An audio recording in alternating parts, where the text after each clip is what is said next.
What's up, everybody? This is Moose and Brian here from OccupyFantasy.com at OccupyFantasy on YouTube, Twitter, Instagram, and TikTok. Here to break down the Week 2 main slate for DraftKings and FanDuel, give you all some DFS picks, lineup advice, and strategy. I'm your host, co-founder, and data guru over at Occupy Fantasy Moose. At CFB_Moose on Twitter is where you can find me. Here with Brian, CEO and co-founder of Occupy Fantasy at Brian Jester FF on Twitter is where you can find him, and the Occupy Fantasy TikTok. What's up, Brian? How's it going? God, that TikTok is the bane of my existence. But yes, I'm here and I'm ready for week 2. I'm excited. Yeah, we talk about week 1 being, I would say hard or like not profitable just because it's week 1. It gets a little better with week 2, so I feel a little bit more confident this slate, and I think we can up our allocation just a little bit more than compared to week 1. Yeah, I am too, and I'm trying not to fall in the trap of putting too much weight of what happened in week 1. And again, we do have some underlying data that guides us a little bit better than just the raw box scores. So I'm trying to balance all of that. And but yeah, I do feel better about week 2. I will say the game stack stuck out a lot better this week, so I'm excited for it.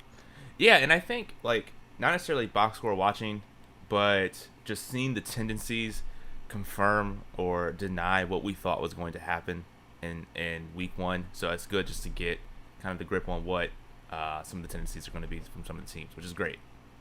Exactly, especially from a usage standpoint for running backs and receivers and where they're lined up, et cetera. Yeah, so that was good to see and confirm. But again, the reason why we use a 3-week trailing sample size for underperforming receivers, which is why we don't debut it until week 4, is because sometimes stuff changes week to week, and we really want a consistent trend to identify that usage. So that's definitely something that could be possibly dangerous to looking at just the 1 week. So definitely. So let's jump into it. Brian, I know you put a tweet out looking for questions. If you're here, you can say hello. What's up, Johnny Ortiz, in the chat.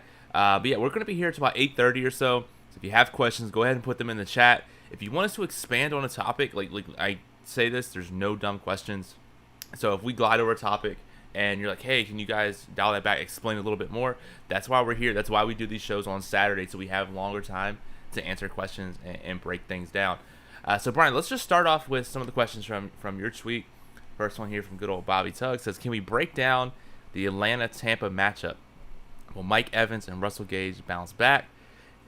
We'll just go down question by question on this. So will Mike Evans and Russell Gage bounce back? yeah, Evans, we were a little bit lower on coming into the season compared to at least Chris Godwin. And it was kind of concerning that he didn't get a ton of looks in week 1 when Brady and company passed the ball a ton. But again, this is an offense that can feature 3 receivers, can support 3 fantasy receivers. And yeah, he's a little more touchdown dependent than the other 2 receivers. So yeah, I think he'll bounce back some. I definitely think he'll bounce back a little more than Russell Gage, who in week 1 played a lot and Atlanta looked terrible. But he only got 1 target, as we all expected. Kyle Pitts was the number 2 option behind Calvin Ridley there. So, in a high-scoring environment, if Atlanta can ever get it going, Gage can be useful. But he's clearly the number 3 there. Yeah. And is there a running back worth starting from that game as well? So if you listen to the podcast I did with the Roto Grinders tournament takes on Friday, both Kirk Dees, who's my co-host there, and I both landed on Ronald Jones separately, and I think it's super gross. I don't think you need to play a running back from that game, but if you want to go, I just don't think, because you know how we are, most, right? We want high volume, popular running backs. Ronald Jones isn't that guy, but I have a feeling he bounces back this week. Yeah, I'm looking at the model here. Not super high, projected for like 15 weighted opportunities, which isn't the best. So I think, Brian, I want to let you have that on your own island, and I'll play someone else. That's totally fair. Totally fair. Definitely. And then looks like the last part of that question is, Tom Brady has to be a target here, but does Ridley or Pitts fall in line for Matt Ryan, making him a sneaky quarterback player stack? Yeah, I mean, generally we're not looking to stack. We like stacking underdogs, but not huge underdogs. And you and I were talking earlier this week about how this game in particular sets up for a popular 3-0 stack. The field loves doing this for big favorites, where they'll play Brady, Godwin, and Brown, or one of those 2 of those 3 receivers, and nobody from Atlanta. And what could happen because what the field is expecting in that scenario is Atlanta doesn't keep up like they did last week. And if that's the case, Brady and company aren't going to push it. And those guys aren't going to hit value, which is exactly how it played out in week 1. Or if it does, then it's likely that Ridley or Pitts do well, and Tampa Bay is forced to push the ball more. So I think if you do play that game, it's a 3-1 Brady stack. But again, Atlanta is tough to trust after last week. Yeah, you pretty much hit that one on the head here. So yeah, I also have some questions here in the chat. So Hawk Darky says, thoughts on Herbert, Cook, Allen, or Herbert, Eckler, Allen? Again, we're not trying to get too concerned with week 1, but Eckler didn't have a target in week 1, and I don't know how game plan specific that was, but it's at least a little concerning when their entire offensive staff left to go over to Detroit. So I don't know, man. You think they would use him more in the passing game this week, but either way, Jared Cook ranks highly in our model, and I would go with the Herbert, Cook, Allen 3-man stack. Cool. What's up, Ed? He says, Survivor. Who's your favorite stack that nobody will play, and why is it New England? I don't know, man. I'm not the guy to ask about unpopular stacks. And I think we had a question about that, right, Moose, about do we play lower owned, cheaper stacks or whatever. And I'm always on the side of playing popular stacks because, as we talked about on Tuesday, there's no need, right? The ownership is so minuscule on 3 and 4-man game stacks. So, I wouldn't play New England. I understand it. I think if there's another stack I would play, it's maybe Buffalo. But I really like the 3 game stacks we wrote up in the plug. Yeah, definitely go ahead and check that out at occupyfantasy.com. If you're new here and you don't know what that is our article that breaks down the main slate for Sunday, written by our NFL writer Chris Rooney. Does an absolutely fantastic job, breaks down the stacks, top plays by position, bankroll management, contest selection, which satellites to play. Really, really awesome. I do love it. Patriots fan says Marvin Jones or M. Davis on PPR. Yeah, that's pretty much the worst matchup possible for Mike Davis. He might get there on receptions, but give me Marvin Jones there. Yeah. I like this question here from Aaron. He says, how often do you play secondary stacks, like a 1x1 stack, in addition to your 3-1 stacks? There's a lot of different opinion here. I don't think they're bad at all, right? But I don't try to force them into my lineup. If I'm making a single lineup by hand, maybe I'll try to do it. But if I'm using our lineup builder, I actually don't try to do any secondary stacks. But again, we know there's correlation there. I prefer to get my exposures around my game stacks more correct than having more secondary stacks. But that's personal preference. They are a good thing, and there is correlation there. Cool. And then if I can find the YouTube chat again. Let's see. Johnny says, I haven't read the plug yet. You should go do that. But is there an onslaught of the Dallas Chargers game viable? So 3x2 or 4x2, primarily in small field or quintuple ups. Yeah, I think 4x2 is too crazy for such a large slate. 3x2 is pushing it, but again, we like doing that in smaller contests. So yeah, I think 3x2, if you decide to go that route, is the preferred option. Yep. Frederick says, that said, then Cedric Wilson or Gooten might be this week's Curtis Samuel. What do you think about that? Yeah, I love it. I think Wilson's the prime example of the Curtis Samuel theory. He's super cheap on both sides, going to have a pretty healthy role with Michael Gallup down. And Guyton's a sleeper from that game because he played a ton last week, ran a ton of routes, and they should be passing a lot. So I think, I like both those guys. Wilson's going to project better in every projection system, but Guyton's going to be a fraction of his ownership. Mm-hmm. Definitely. Wiggs says, so I think I'm fading the Dallas Chargers game in large field GPPs. Do you think my lineups should still have at least one wide receiver from that game? They're all going to be pretty popular, right? So I don't think so. I mean, if you're fading that game, just hope it busts, right? Like, you're not getting a ton out of it by playing one receiver from that game unless that one receiver catches all the touchdowns. So, if you're playing one lineup, I would probably, if you're intent on fading it, I wouldn't try to get any of those other receivers in my lineup. Cool. Shout out to Stephon Diggs, who's apparently in our chat. So shout out to him. Louis Tron says there's a middle tier of running backs that pops off the page. While some of these are obviously strong plays in a vacuum, quote unquote, there is more to it than that. What strategy angles are you seeing around these running backs? Fantastic question, and he's been asking some sharp questions in our live stream, so shout out to him. So this week is really interesting, and Christian McCaffrey, which is not in the range that he's talking about here, normally a smash play, right? FanDuel, DraftKings, his projected ownership's only like 10% this week. And I spent most of the day building, trying different things. And I really couldn't get him into any of my lineup builds because I'm stacking these popular games, these high total expensive players. You really can't get him in there. As a result, you're going to play a lot of these guys from that middle tier. The ones we outlined in the plug, but specifically, Darrell Henderson, Chris Carson, Najee Harris, like all these guys in that range. So for me, I think the optimal way is to build around all of those guys. But again, if you can find a way to get McCaffrey in there a ton or Kamara in there a ton, that's obviously different than how the field is going to do it. Most because, it's very rare that we see McCaffrey and Kamara with that low of ownership. Yeah, and that kind of ties into Ross's question. Is that the lowest projected ownership we'll see on McCaffrey from him all season? Ross says, I feel like if he had found the end zone or gotten a 100-yard bonus last week, he'd be 2-3 times that. I think this probably is the lowest that we'll see him. Brian, you think any different? No, I think so. It's just it's a reflection of this slate in general and the pricing. It's just really tough to get to him. But again, if you can make it work, and maybe if you think that's your angle this week in large field contests or 100-player leagues, then go for it.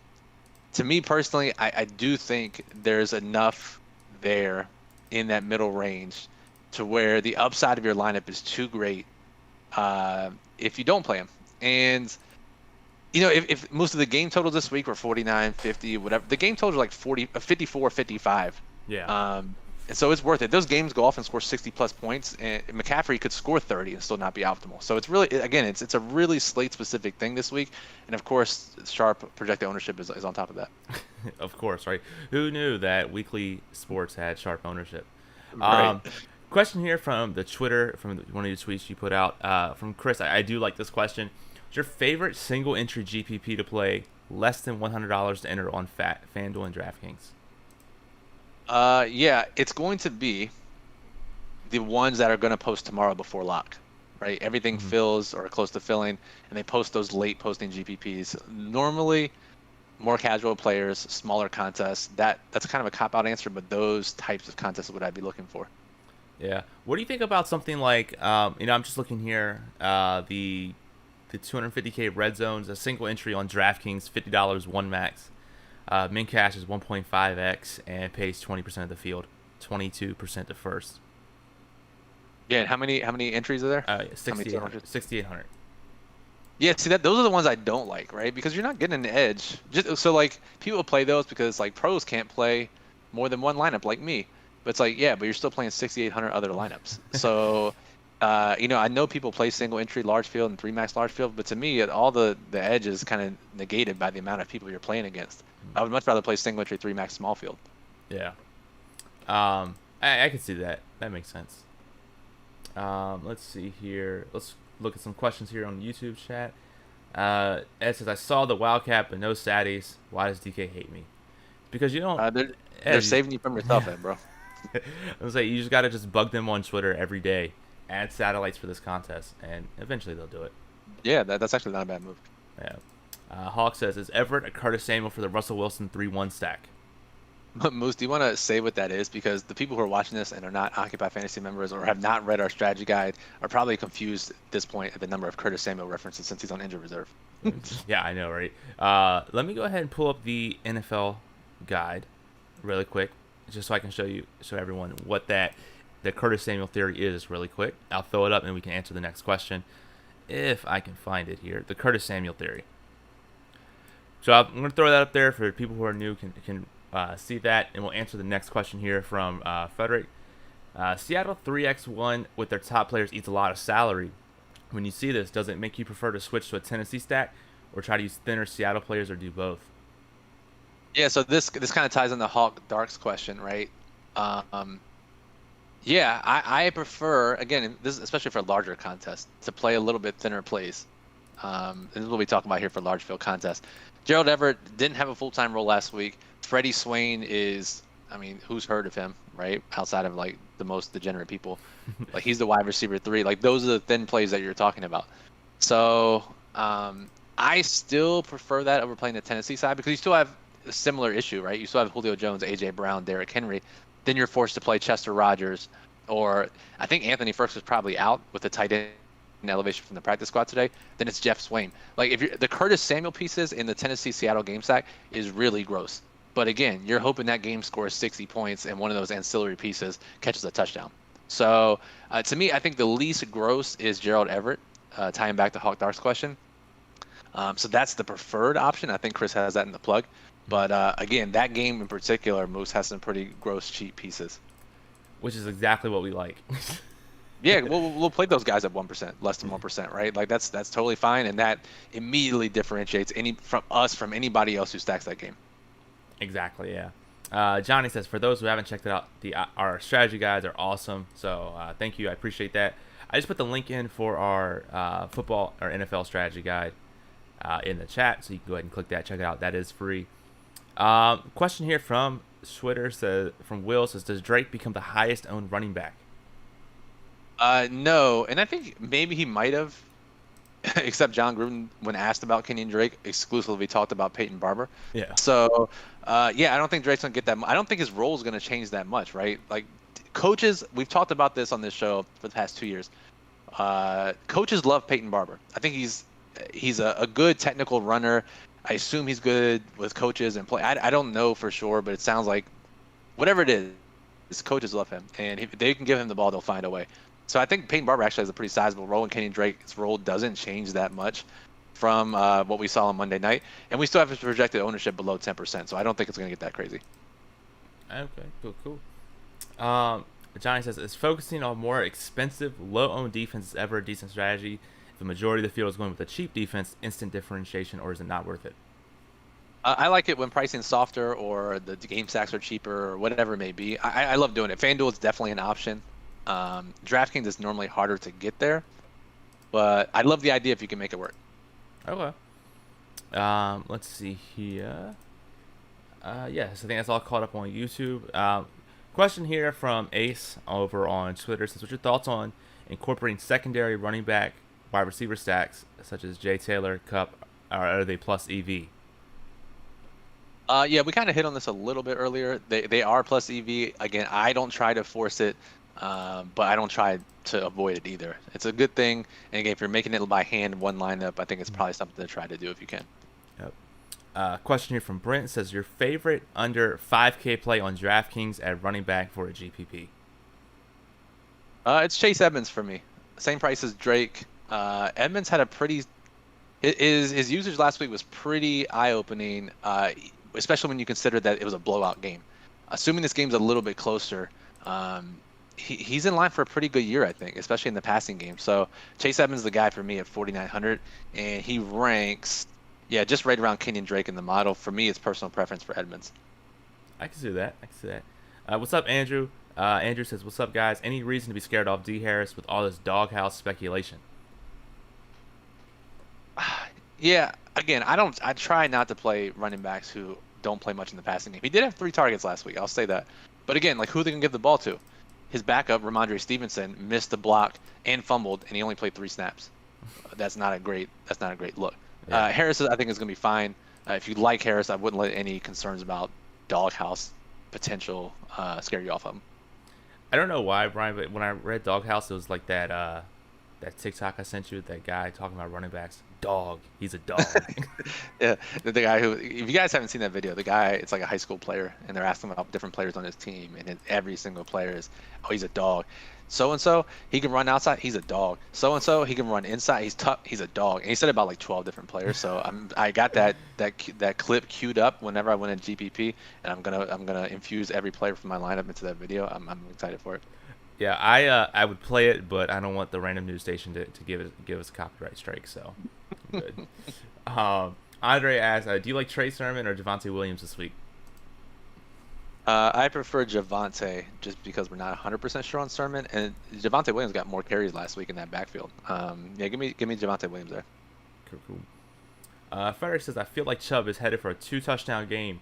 Ownership seems low. Is he undervalued on DraftKings because he doesn't catch a lot of passes? Yeah, he's on screen right here. He's the cover boy of the Daily Plug. Our writer Chris Rooney wrote him up. Again, Chubb's output is like twice as much when his team is a big favorite, and they are a big favorite in this game. So, yeah, I think he's situationally he's in a good spot, but just understand he's never going to project well in the model because he doesn't catch that many passes. But again, if you just take the context of the situation, he looks like a pretty good play. Yep. Tron says, do you have one or two players, teams, games you think the field will shy away from based off week 1 results that you're instead interested in gravitating towards? No, unfortunately, the field is it's pretty sharp now. It's 2021. There's not as much recency bias as we've seen in the past, in especially like early DFS years. For me, let me see. Let me see. Let me come back to that question because I'm gonna look in the model here for a second. Okay. Cool. Let's see. So, all right. So we have a question here on Twitter from Moneybag. Says he has a lot, but here's one. For the largest field GPPs, does it make more sense to have your main stack from high total games and high owned plays, and differentiate elsewhere within the stack, or choose lower owned stacks, e.g., Lawrence, Chalk, Chenault, Sutton, and fill with high owned individual players? Great question. Yeah, we prefer the first route. Great question actually to think about. But yeah, we prefer the first route. Again, if you watch our stuff, you read our plug, you'll think that a lot of our plays are really popular, and they are. But again, we get the differentiation by fully stacking cheap pieces, whatever it may be. So I definitely prefer that first route. Sweet. John says, was his high school team named the Dogs? That would be funny. Yeah, and I will say while you're waiting on it was so funny because the last player, he just like spat off. He's like, he plays baseball, but I don't even know. He's great. Get like all these things, and the reporter's like, so he's a dog too. He's like, oh yeah, this guy, he's a dog. Of course, he's a dog. Right, exactly. I don't know, man. I'm going back to that question. I really can't find anybody that really sticks out to me as like the field might be scared away from week 1. Because you think of guys just think like Corey Davis, right? Scored 2 touchdowns in week 1. He's 3% owned this week, right? Mm-hmm. You think Ridley, who vastly underperformed last week, he's going to be like 10% still, right? Like all these guys are ownership is pretty sharp. It's based on projections. So I don't think I have a great answer to that question, unfortunately. Okay. Cool. All right, so we're here for about 5 more minutes. So if you have any last lingering questions, go ahead and ask. Brian, I will say the game stacks, like maybe I'm being a noob here or something, but it feels like the game stacks are super easy to target. I feel like me, you, Chris, we all kind of gravitating toward the same game stacks, and I don't know if that's a good thing or a bad thing. No, it's a great thing. To me, it's fine, right? Again, we know, as we talked about on Tuesday, you can fast forward to next Tuesday. We're going to talk about the same thing. Even if the stacks are obvious, like I think they are this week, maybe they're not that obvious, but I think they're obvious this week, then we can still get different, right? The people don't play them enough. So yeah, the stacks are really obvious. The 3 we wrote up in the plug, I think I'm playing them on both sites, playing them on Yahoo. Like they're really easy. If you're worried about popularity, we know the underdogs do go lower owned, and they're a little bit more optimal than they're played, even in game stacks. So, for instance, the Dak game, right? Everyone's going to play Justin Herbert. Dak's going to get a little bit lower ownership. Mm-hmm. If you're playing Kyler Murray, no one's really going to play the Kirk Cousins side. People are definitely scared to play Tannehill in the Seattle game after last week. He got sacked like 12 times. So, I totally get it, but if that's the way you want to go, I think that's certainly an option. Yeah. Cool. Let's see here. Frederick says, any love for a 1x1 of Myers, Davis, or Jaguar receiver, Denver Fant, such Patrick to add to your main stacks? I love Jacoby Myers this week. Huge fan of him. He's projected, I think, 1% owned, if I'm not mistaken. I love him everywhere. The model's picking up on it. The model likes him. Let me see exactly where he is. Yeah, I mean, he ranks super high in the model, actually. 1% on both sides. So Myers... And yeah, maybe running back with Davis in his target volume. But I mean, again, just to hit on the point, I really like Jacoby Myers this week. Yeah. Speaking of ownership, Brian, I did want to point out that we track our ownership. We had a 92% correlation for our DraftKings main slate ownership on Sunday, so for week 1 net. So that was pretty awesome. And 92% for Showdown too, right? We're really locked in on our process for NFL. So yeah, I'm pumped about it. Yeah. And I think what that also helps, and even people at home could do this as well, where, it's like trying to come up with a process on who the most popular plays are, what it's going to be like. So as long as you're kind of like getting the mix in the thing of feeling what other people are going to do, what you're going to do, even if, like we said, we do this process throughout the week, starting on Tuesday, as soon as the Monday night game's over. So it kind of gets you in the groove of things, so you're not scrambling Saturday, Sunday morning. Exactly. So, honestly, I'm super pumped about the ownership too, because I mean, we knew it was good, and we actually fine-tuned it this offseason. Now it's even better. And the fact that just takes one thing off the table, right? We don't have to worry about trying to figure out what the field's going to do. If we know exactly what they're going to do, that makes our lives so much easier. Yeah, exactly. And then Frederick says, with all the high totals being from the late games, is there any advantages you can gain from playing the early games? No, not really. Just be mindful of where you are coming into 4 o'clock, and there's gonna be a lot of player minutes remaining at 4 o'clock. So just be, especially in smaller field contests, just be aware of what you might have to do to swap, because it is a very important late swap slate. But there's so much going on that's going to be difficult. Just be alert by 4 p.m. Cool. I know this is an NFL stream, but I have to say, why is Saryukin only like 50% owned, and he just absolutely destroyed in round 1? Dude, because everybody else is 50% owned, they also crushed. So it's the chalkiest MMA slate in the history of the world. Dude, there's again, this is NFL, but we had a minus 800 favorite score, 100 points. We had a minus 600 favorite score, 130 points, and we had a mispriced minus 300 guy score, 146 points. So if you're a chalk UFC player, tonight is your night. Nice.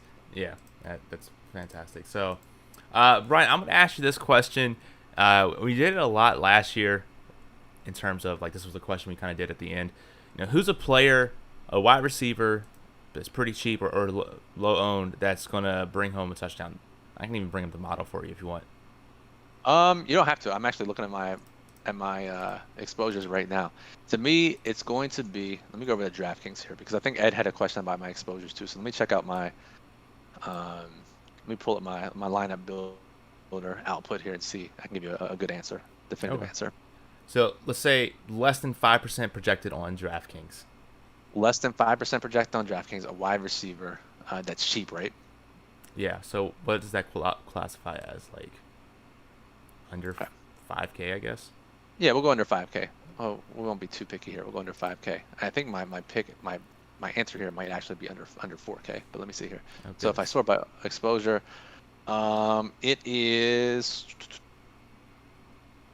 Jalen Waddle. And no, Emmanuel Sanders is definitely the answer. I have nearly 15% of Sanders. I think Sanders is the guy. I mean, honestly, so he had a wide open fly pattern from the slot route last week. Allen just overthrew him by like 20 yards.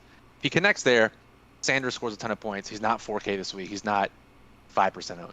So to me, Sanders is the answer for that question. Okay. I'm in the model. I have less than 5% DraftKings ownership, under 5K, and I'm sorting by DKOF index change. Some gross names come up at the top there, so I'm not going to sort by that column. I'm just going to sort by overall. I might be lame because I'm a Bengals fan, but I'm going to say Tyler Boyd. I like it as everyone plays Jamar Chase. I think that's a great pivot. Yeah, definitely. So Ed's question is, who's my highest owned player and who am I playing that you shouldn't? My highest owned player, take all this off, it is Darrell Henderson. He's far too cheap, right? Far too cheap. Played all but like 3 snaps last week. Sean McVay gave him the vote of confidence again this week. 5,700. Wow. Yeah, give me all the Darrell Henderson. Najee Harris was a close second. Chris Carson's up there as well.